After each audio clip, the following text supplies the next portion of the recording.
नमस्कार, कैसे हो आप लोग। आज हम शुरू करने जा रहे हैं सांबर के चौहान राजवंश हम पढ़ेंगे।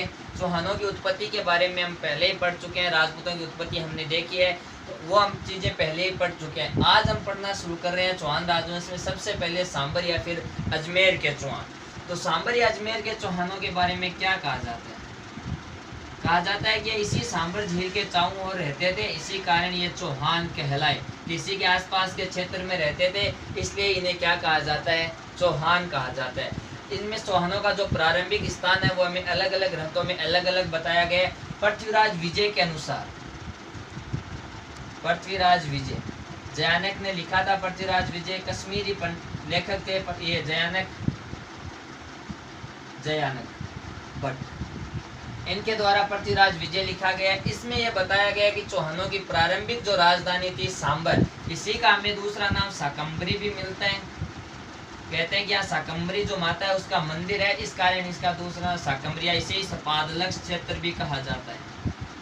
तो कोई सा भी आपसे पूछा जा सकता है कि चौहानों की प्रारंभिक राजधानी कौन सी है, सांबर या फिर शाकंभरी या सपादलक्ष क्षेत्र, किसके अनुसार? पृथ्वीराज विजय के अनुसार। यहाँ पर जो शाकंभरी माता है, इसी शाकंभरी माता को चौहानों की कुल देवी कहा जाता है।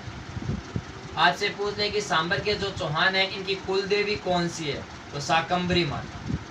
जो अलग अलग चौहान है इनके अलग अलग कुल देवी है। जैसे हम सीकर के चौहानों की बात करें तो उनकी कुल देवी जीन माता है। जालोर के चौहानों की जो कुल देवी है वो कौन सी है? आशापुरा माता। तो अलग अलग चौहानों के अलग अलग कुल देवी है, तो अपन वहाँ पे आगे देखते रहेंगे। अपन शुरुआत में बात कर रहे हैं राजधानी की। जो सांबर है ये किसके अनुसार चौहानों की प्रारंभिक राजधानी है? पृथ्वीराज विजय के अनुसार। पृथ्वीराज विजय लिखता है कि इसी सांबर झील के चारों ओर चहमान रहते थे, और यही चहमान फिर आगे जाके चौहान बन गए। इन्होंने इस पूरे नाम का इसमें अर्थ भी बताया है कि इसमें चय का अर्थ होता है चाप, है का अर्थ होता है हरी, माँ का अर्थ होता है मान, और नय का अर्थ होता है नीतिवान।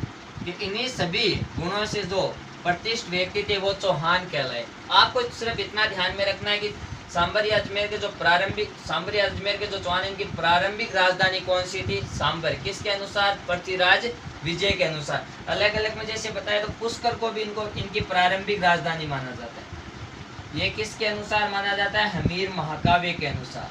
हमीर महाकाव्य में ये बताया गया है कि चौहानों की जो प्रारंभिक राजधानी थी वो पुष्कर, अजमेर के पास में ही है पुष्कर। हमीर महाकाव्य जो लिखा था नयन चंद्र सूरी के द्वारा लिखा गया ये, तो आप इसे भी थोड़ा सा ध्यान में रख सकते हैं। अनंत प्रदेश को भी चौहानों की प्रारंभिक राजधानी माना जाता है।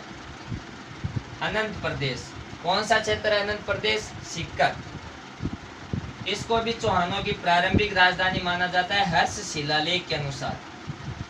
हर्ष शिलालेख में बताया गया है कि चौहानों की जो प्रारंभिक राजधानी थी वो कौन सी थी?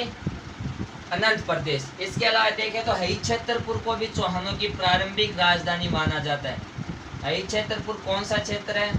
नागौर वाला, तो इसको भी चौहानों की प्रारंभिक राजधानी माना जाता है। तो अलग अलग इसमें ग्रंथों में हमें बताया गया, इतिहास में किसी भी चीज का एकदम सटीक प्रमाण तो हमें मिलता ही नहीं है। आप कहीं पर भी जाके पढ़ लो। हमने जैसे पहले हमने पढ़ा था राजपूतों की उत्पत्ति, तो वहां पर भी हमें एकल मत नहीं मिलता है। वैसे ही यहाँ के सांबर के जो चौहान है, यदि हम चौहानों की बात करें कि चौहानों का प्रारंभिक स्थान कौन सा था, इसका हमारे पास स्पष्ट मत नहीं है। इनमें अलग अलग चौहानों के बारे में अलग अलग बताया गया है। पृथ्वीराज विजय के बारे में बता दिया कि इनके प्रारंभिक स्थान कौन सा है? सांबर है। तो यदि हमीर महाकाव्य के बारे में पूछे तो इन्होंने बताया कि जो प्रारंभिक जो आपका स्थान था चौहानों का वो कौन सा था? पुष्कर। इसके अलावा यदि हम देखें हर्ष शिलालेख, इसमें बताया गया अनंत प्रदेश। हरिश्चंद्रपुर नागौर को भी चौहानों की प्रारंभिक राजधानी माना जाता है। तो आप में एकदम हम ये नहीं बता सकते कि चौहानों का फिक्स कौन सा प्रारंभिक स्थान है, लेकिन हम पढ़ना शुरू कर रहे हैं सांबर के चौहान, तो हम प्रारंभिक स्थान चौहानों का या प्रारंभिक राजधानी कौन सी मानेंगे? सांबर। तो यही है हमारी लिए चौहानों की प्रारंभिक राजधानी। तो ये हमने देखा कि चौहानों की प्रारंभिक राजधानी कौन सी थी। हम प्रारंभिक राजधानी मान रहे हैं सांबर। तो इन्हीं सांबर के चौहानों की कुल देवी कौन सी है? शाकंभरी माता। कुल देवता पूछ ले आपसे कि सांबर के चौहानों के कुल देवता कौन से हैं, तो हर्षनाथ। हर्षनाथ जी का जो मंदिर है सीकर के अंदर है। जीण माता का जो मंदिर है वहीं पास में उसी पहाड़ी के ऊपर हर्षनाथ जी का भी मंदिर है। तो अब हम शुरुआत कर रहे हैं कि चौहान जो राजवंश है इनमें देखते हैं कि सबसे पहले सांबर के अंदर चौहान जो राजवंश है इसकी स्थापना किसने की। तो चौहानों के जो संस्थापक माने जाते हैं या चौहानों के आदि पुरुष या चौहानों के जो मूल पुरुष हैं वो माना जाता है वासुदेव को। हाँ, श्री कृष्ण का नाम भी वासुदेव है, लेकिन वो श्री कृष्ण के लिए नहीं है। इन जो सांबर के चौहान है इनके संस्थापक, या आपसे पूछ ले सांबर के चौहानों के मूल पुरुष, या आपसे पूछ ले सांबर के चौहानों का जो या चौहानों का आदि पुरुष किसे माना जाता है, वासुदेव को। किसको माना जाता है, वासुदेव को। वासुदेव ने चौहान राजवंश की स्थापना की थी 551 ईस्वी में। कब की, 551 ईस्वी में। वासुदेव के बारे में बिजोलिया अभिलेख में लिखा हुआ मिला है। यदि बिजोलिया अभिलेख के अनुसार जो सांबर झील है, इस सांबर झील का निर्माण करवाया वासुदेव ने, ये बात लिखी हुई है बिजोलिया अभिलेख में।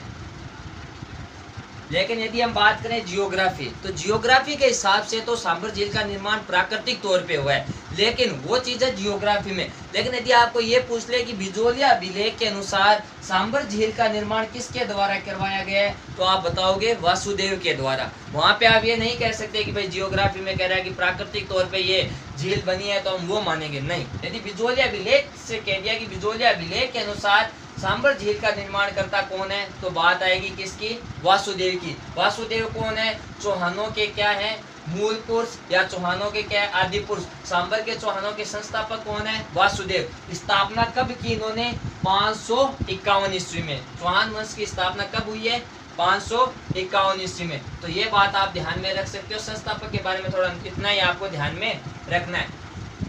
इसके बाद में देखें कि चौहानों में इनके बाद में कौन आए हैं। तो यदि मेन चौहानों का यदि हमें पढ़ना है इतिहास, तो हम अजयराज, अर्णोराज, विग्रहराज वहां से पढ़ना शुरू करेंगे। लेकिन इनके बीच में भी एक दो जो राजा आए हैं उनके बारे में एक दो बातें हैं, वो हम देख लेते हैं कि कौन कौन सी है। वासुदेव के बाद में एक राजा बने गुहक प्रथम। कौन आए, गुहक प्रथम। इन्हीं गुहक प्रथम ने हर्षनाथ मंदिर बनवाया है। अभी मैंने बताया था हर्षनाथ मंदिर कहाँ है, सीकर के अंदर है। तो हर्षनाथ जो मंदिर या हर्ष जो नाथ है, जो चौहानों के कुल देवता है, इनका मंदिर किनके द्वारा बनाया गया है, गुहक प्रथम। ये जो आपके गुहक प्रथम थे ये नागभट्ट द्वितीय के सामंत थे। नागभट्ट द्वितीय के, नागभट्ट द्वितीय कौन था, गुर्जर प्रतिहार शासक था। जो मालवाला आपका गुजरात वाला क्षेत्र है, इस क्षेत्र की ओर यहाँ पर ये राजा थे, गुर्जर प्रतिहारों का राजवंश था। इन गुर्जर प्रतिहारों का सामंत था गुहक प्रथम।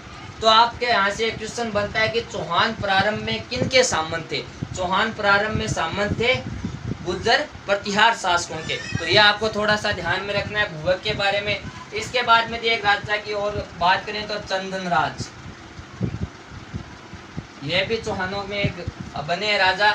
चंदनराज तो इतने ज्यादा प्रसिद्ध नहीं है, लेकिन इनकी जो बीवी थी, पत्नी, वाइफ, WIFE, वाइफ का नाम था आतमप्रभा। शायद इनका नाम आप लोगों ने सुन रखा होगा, इसे रुद्राणी कहा जाता है, आतमप्रभा या रुद्राणी। तो इनके बारे में कहा जाता है कि आतमप्रभा बहुत बड़ी शिव भगत थी। तो रोजाना पुष्कर में शिव जी के सामने 1000 दीपक जलाया करती थी। हल्का सा ध्यान में रखो तो, और कोई ज्यादा जरूरी नहीं है इनके बारे में। तो चंदनराज के, इसके अलावा यदि हम एक और पढ़े तो विग्रहराज द्वितीय की भी बात आती है। विग्रहराज द्वितीय प्रारंभिक जो चौहान है, प्रारंभिक चौहानों में महान शासक माना जाता है विग्रहराज द्वितीय को। विग्रहराज द्वितीय ने मूलराज पे आक्रमण भी किया था। विग्रहराज और मूलराज जो गुजरात वाला क्षेत्र है, यहाँ के मूलराज या इन्हीं का नाम है भीम। यहाँ के राजोदय चालुक्य शासक थे। इनके साथ इन दोनों का युद्ध हुआ था, जिसमें जीत हुई थी विग्रहराज की। तो भाई महान शासक माना गया तो कोई ना कोई इसने साम्राज्य विस्तार के लिए कुछ किया होगा, है ना, युद्ध जीता होगा, तभी इसे महान शासक माना जाता है। तो हल्का सा आप ध्यान में रख सकते हो, विग्रहराज और मूलराज के मध्य युद्ध हुआ जिसमें विग्रहराज की जीत हुई। हल्का आप ध्यान में रखो। तो इसके अलावा ये आपको एक और बताऊं तो पृथ्वीराज प्रथम भी आया है। वो नहीं है संयोगिता वाले पृथ्वीराज चौहान अपने वाला, वो पृथ्वीराज तृतीय थे, ये पृथ्वीराज प्रथम है। इनके बारे में ये कहा जाता है इन्होंने 700 चालुक्यों की हत्या की थी। ये 700 चालुक्य पुष्कर जा रहे थे ब्राह्मणों को लूटने के लिए। तो ब्राह्मणों को लूटपाट से बचाने के लिए पृथ्वीराज चौहान ने इन पर पृथ्वीराज जो प्रथम है इनने इन पर आक्रमण किया और इसको 700 चालुक्यों को इस युद्ध के अंदर मरवा दिया था। तो ये आप ध्यान में रखो।